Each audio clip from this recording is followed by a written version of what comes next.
And welcome to the Poets Co-op TV show. We're proud this this season, 2011-2012 season, to be brought to you by the Lafayette Cultural Arts Commissions. Thank you, Lafayette Cultural Arts Commission. And our mission is to bring poetry into your home. Tonight, we're going to bring into your home Ariella, Ruth from Boulder, Colorado. Take it away, Ariella. Thank you. This first set of poems is from a chapbook called Interstice, and I wrote these in an in-between time when I moved from New York City to Boulder, Colorado. So this is what happened in the in-between. A gunquit. Same sand leads to all main points. Won't inhale a balmy 59 with noses, but in other ways. No screen and flashing. Believe the story so far, counting minute years under toes, what salt water really tastes like, burned and hushed, toast to them, clenched to this bucket of blood. Moon fills in and tide gets higher. Wake up, come out fighting, see the sky and ocean feet.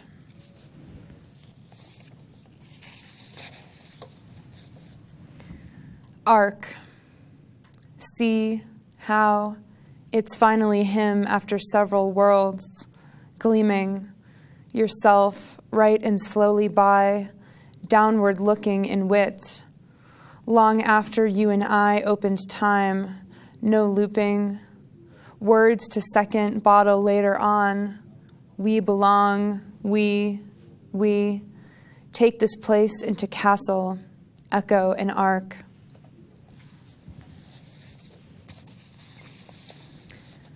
This poem is for Jessica Blue. Betweens. Bare wall sheets. More out of hiding on the inside, she said. For me, lines forming out the doorway and curving down a face grate to pussy willows from hometown swampland and dropping street diamonds. Daily she feeds them. Light the candle here for no alone, with plastic rosary watching down. She said every girl needs a dress as pretty as this one, offers me bare wall sheets. Huddle and burrow in somehow a softer block, a grid, straw, shaded face.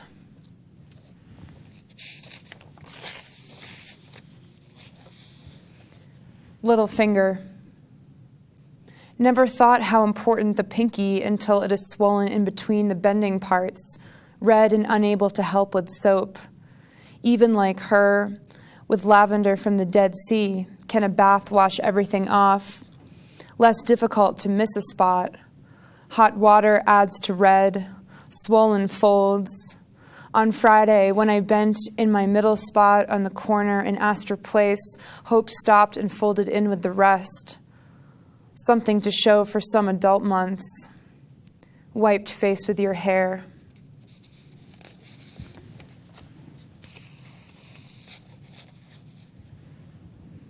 Poked.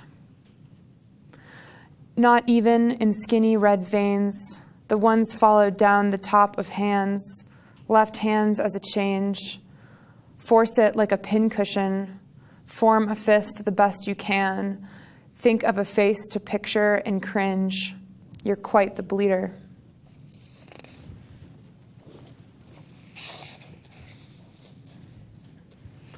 Hands. 8 stories in 4 days so far, tense in her small hand veins. Sunshine flowers for sunshine floor. Tighter now, wrapped in and anxious. All of this for small veins, quite the bleeder. Bleeder, you're quite the bleeder. Fillet open, look around, take out the insides, not even in hands.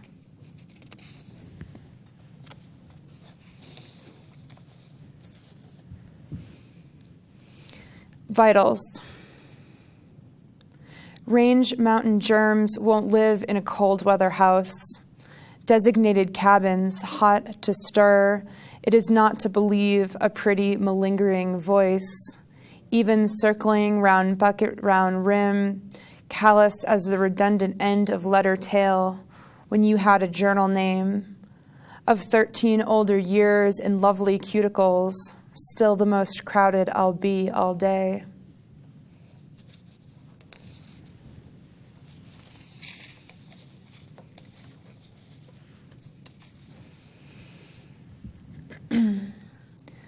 Old Colonel. Every morning at 6:30, I hear the Bushwick roosters. They are awake to retell through small yards and metal wire, probably the same ones, once yours, that escaped last winter when you thought they were suicidal, but really they ran from you in the poor way you handle things. It never got cold enough for them to freeze and for you to find them right after to bring them inside for a holiday meal. It was winter, but the train was close by, and even the snow was warmer.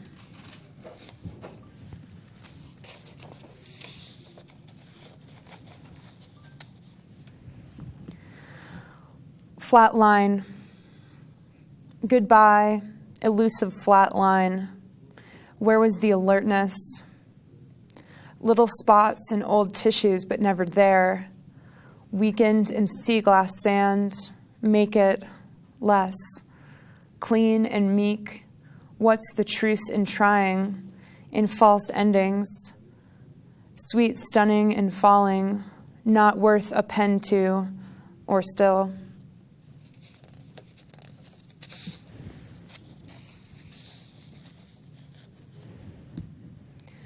Wyckoff 2. Waiting up for all this right now. Would there be a letter explaining today's charm and why you're placed on the heated one in the back, the ladder? He's static and around, armed, wrap around niceness, too much, put in a pit of drowning pearls. Doesn't washing bring back order? And there more places seen. With disconnect comes no words, but I've seen more lands.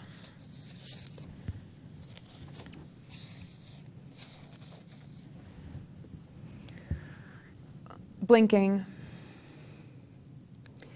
Wait only to the side opposite mirror in the slanted kitchen. I don't recognize my feet. Skate over thin layer, sip to the roses, they're back. On top of hot milk, even this bouquet can put you to sleep. Air pops underneath.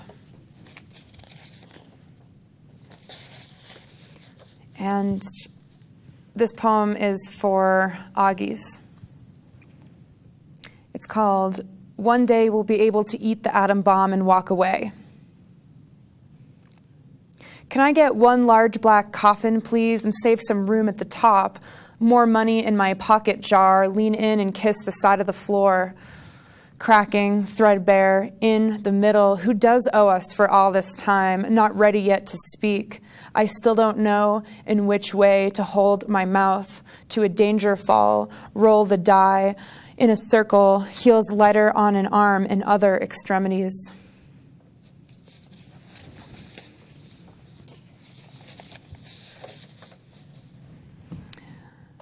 Blue. Too sick to speak to a sear sky, washing you off for back conversation. Pull over for a minute. I need to see the mountains cover. Bye-bye now, dear flat open nest. The orange side waves.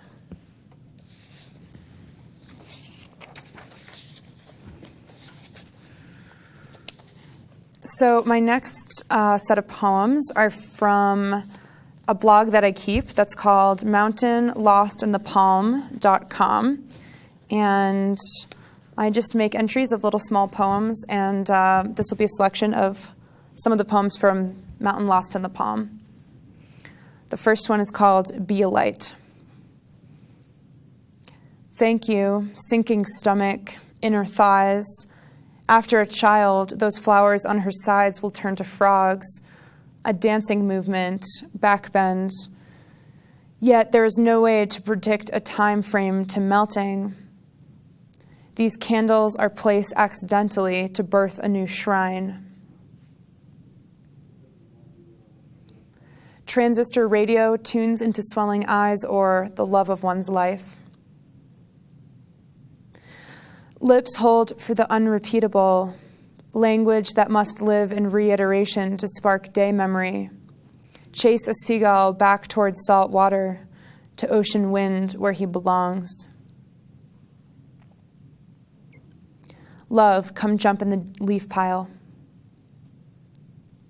Pile of crackling leaves under the pear tree, the same tree where sweet one of the same golden, brown, and red once sat, sunken, and later floated, as the salt from the nearby Atlantic held him, as it always had.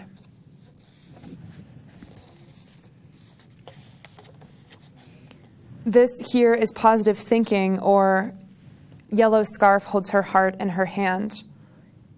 This is for Aunt Barbara. Orange shrine draped in transparent red for center healing, for no more holding, is thirsty for flowers, an essence of what was growing not long ago in blooming ground. I see her, collided with bodily memory, arms of a raven. I miss you all the time. Quiet, yellow has become her color. Being born. To a deer cloud, pacing back and forth, seeking a beginning, again, fold over the page corner to remember your placement. Here it is, beneath smokestacks mocking the throats of gulls. Tonsils rest in the sand and await a resting joint.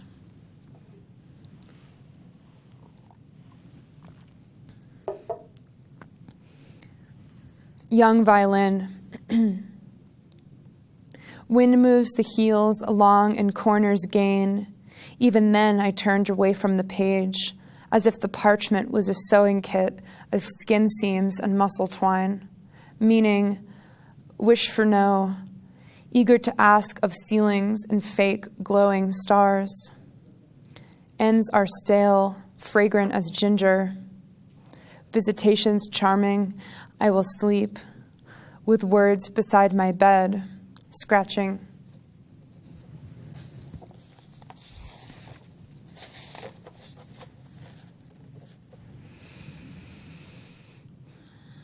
Breathing in the southeast corner.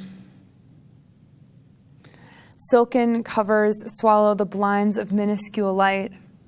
Amber defines a photograph as the end of November, when a chill passes by and wrists begin to ache. Thank you for waiting and remembering to speak the words. Limbs have turned brown and may have begun to rot. There is no way to imagine beneath contained soil. This tree reaches for beads between another's branch. Bring her leaves and swallow the blinds. Anvil. Bullet shot in front door, eyes throb for air. You enter in pockets he has emptied. The difference breathes in sincere acknowledgement. Chill of cowering knees in between your doors, reeks of blood told to expel from a valley, snow scraping a scar caught on fire.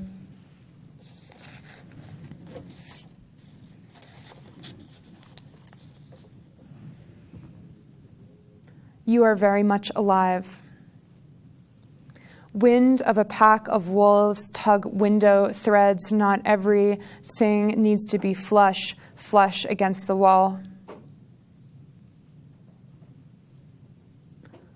Brown tine or before the eye, or velvet supplies blood, oxygen, and nutrients. A dark evening to close welcomes a year of light.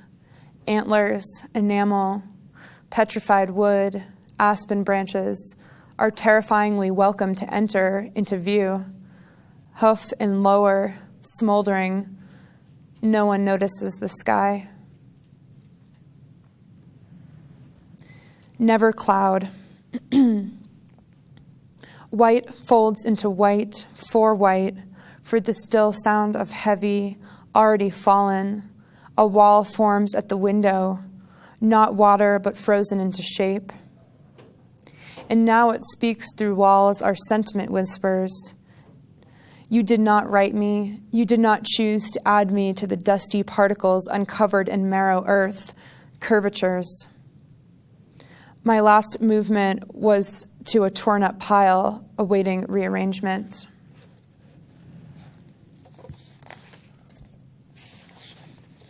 The Storyteller. This is for Bill Grandpa Goldberg. In all of 9 years, there is still a reflection of bustling tennis shoes from the back room to the door, elated in listening to see eyes and arms both reaching up. There is love to your shoulders, arms awaiting stories, eyes awaiting the familiar turns of your wishful face.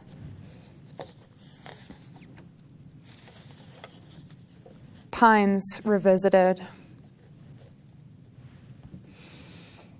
Again, encounter the wild.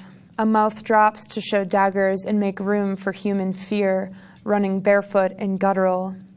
More candles. There needs to be more candles. It's me, bear. Push rough heels down the hill, a way to use them again. A bear on its hind legs melts back to concrete.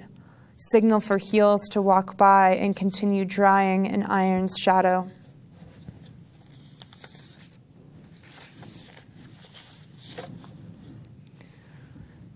See that her grace is kept clean.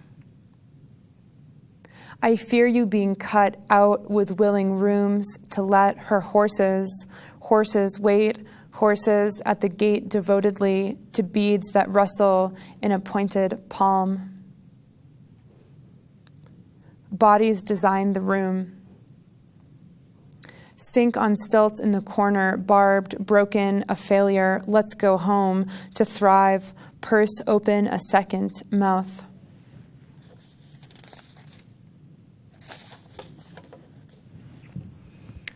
Downbeat.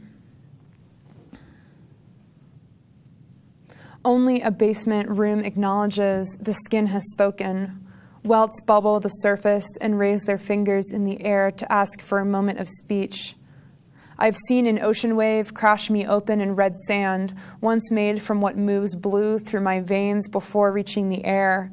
I've seen a tidal wave settle beside a cracking mesa, who craves for a drop from the dusty cornea. It is known now that this is the last singular moment. Each to follow will contain inhalation on the opposite breath. Precipitation upslope. There is no way to stream without a flood that percolates, ground fine to a powder, mixed with chicory. No way to calculate the exact number of snowdrips, too wed up to ankles aside a loud audience of former rain, drops of fragrance to shoelaces, walkway blocked due to. Mark the spot. Arms spread to separate as an open psalm. Recite responsively. Hinge at the open bowl. Don't spill to the door. Vapor is a crack, a small step into a wading pool. Her speech trickles through curtains, wet across the room.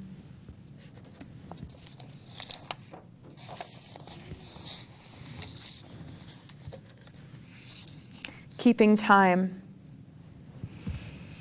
Leaving the high-rise, I walk gray streets on a moment's break from rain. A bright umbrella reflects against my hair to arrive in shiny leather shoes at the end of Beach Street, where cement stops quickly and is buried under sand on the downslope. Skipping along the edge of benches, the same ones that my grandmother used to sit at to get out of the sun and watch the waves pulse and continuously turn. The green awning at first covers the view that towers above, engulfing the high-rise that's now melted into rock and snow. Waves excitedly chase my heels back to cement. Briefly tasting the soles, I glance above the awning at mountains that indent and separate the clouds, pierce light just above their snow caps, watching over waves and keeping time. Charcoal pours in through the basement window. This opening is a final chance, the body's only escape. Descend a forward mouth willing to speak, barely audible, the secret from a childhood pillow stained with truthful missing. Years later, mid-laundry, a mushroom grows from cellar rocks walls. So those are my poems from my blog, mountainlostinthepalm.com.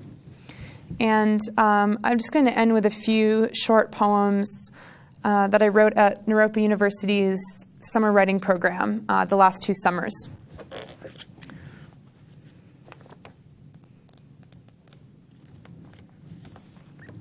Skin. The house newly covered in light pink, a shell to hold in night wanderers. Fragile as skin, there to cover old chipping yellow paint and distract from the bizarre insides. Worthy of trick-or-treating to the house just to steal a look into the front hallway, to the red carpeted stairway. Evening shutter winds hit the cracking glass windows beside, held tight to the chair in the living room corner. Eyes, another, watch my eyes, down to a book, resting on my shivering knees. Wind circles the pink skin house, blushing, window by window. White curtains billow and wave in slow-moving formations, each wider than the last. In the wind's pulse, a small child's laughter, quiet, subtle, travels from the doorway. Blurry green with blue bottoms, small knees, he peers out from the corner, more laughter. When glasses reach my eyes, he's vanished, no longer behind the doorway, not hidden in a corner or under the stairway with the line of winter coats. Pace back to the corner chair through the doorway, skin, hair raised to the tips.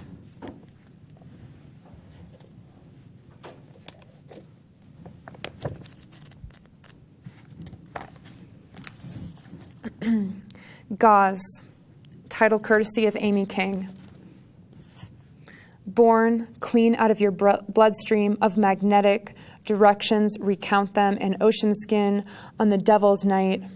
Utter the shrine, the raven feather, the glass heart. Breeze in slender space between subway rails, eaters and vacuum, where movement never touches. Archive every blink and hand movement, never penetrates sweet with a human hand with fingernails without.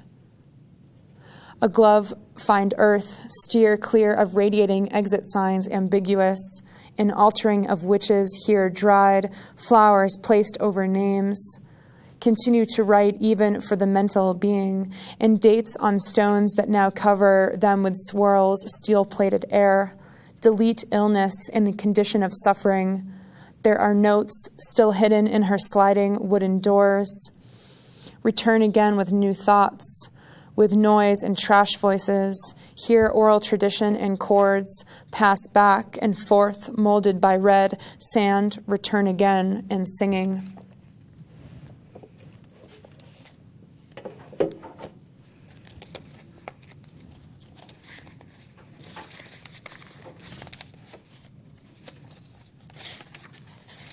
This is called Lilac. Sense limbs move where the oriental rug meets the couch. Huddle sleep on his side. Pause together. Breathe into the hardwood floor. Fur between toes. Heel. Sweetest from his center point. Drying tip salt. Drip from the sailboat that made me sad. Hidden in lilac. Lofty pear.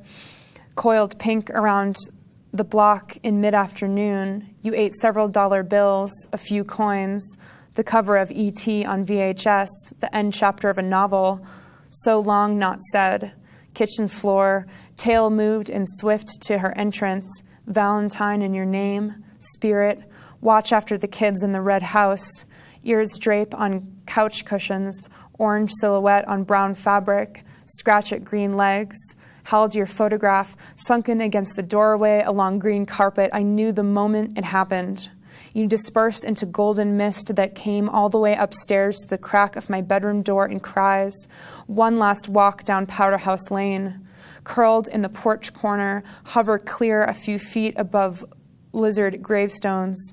I learned you by heart, I'd say to anyone who asked. It made me sad when I was the only one who could see you, and I was so happy to see you. This is my last poem. Swoon in waves shake, the air blend in with lilacs, the blooming dogwood tree. There is so much love in this life. Thank you.